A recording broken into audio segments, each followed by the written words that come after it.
വിഷുവിനെ വരവേൽക്കാനൊരുങ്ങി മലയാളികൾ. കടുത്ത വേനൽ ചൂടിലും വിപണി സജീവമാണ്. പൊള്ളുന്ന വെയിലിനപ്പുറം സാധനങ്ങളുടെ വിലയാണ് സാധാരണക്കാരെ കൂടുതൽ ബുദ്ധിമുട്ടിക്കുന്നത്. 2 ദിവസത്തെ ഇടവേളയിൽ പെരുന്നാളും വിഷുവും എത്തിയതോടെ വിപണിയിൽ തീവിലയാണ്. വെണ്ടയ്ക്കും പയറിനും വില ഇരട്ടിയായി. കോഴിയിറച്ചിക്ക് 260 രൂപയാണ്.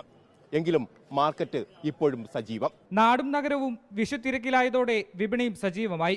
കണിയൊരുക്കാനുള്ള ഓട്ടത്തിനിടയിലും സാധനങ്ങളുടെ വിലക്കയറ്റം തിരിച്ചടിയാണ്. സർക്കാർ കാര്യക്ഷമമായി ഇടപെടാത്തതാണ് വിലക്കയറ്റത്തിന് കാരണമെന്നാണ് വാങ്ങാനെത്തിയവർ പറയുന്നത്. ഇനിയും കുറേ സാധനങ്ങൾ വാങ്ങാനുണ്ട്. എല്ലാ സാധനത്തിനും വില കൂടുതലാണ് പറയണവർ. സാധനം കിട്ടാനില്ല എന്നാണ് അവർ പറയുന്നത്.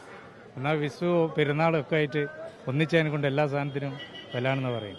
വേനൽ ചൂടിനൊപ്പം പൊള്ളുകയാണ് വിഷു വിപണിയും. അതുകൊണ്ട് തന്നെ സാധനങ്ങൾക്കെല്ലാം തീ വിലയാണെന്നാണ് കച്ചവടക്കാർ സമ്മതിക്കുന്നതൊപ്പം വാങ്ങാനെത്തുന്ന ആളുകളും പറയുന്നത്.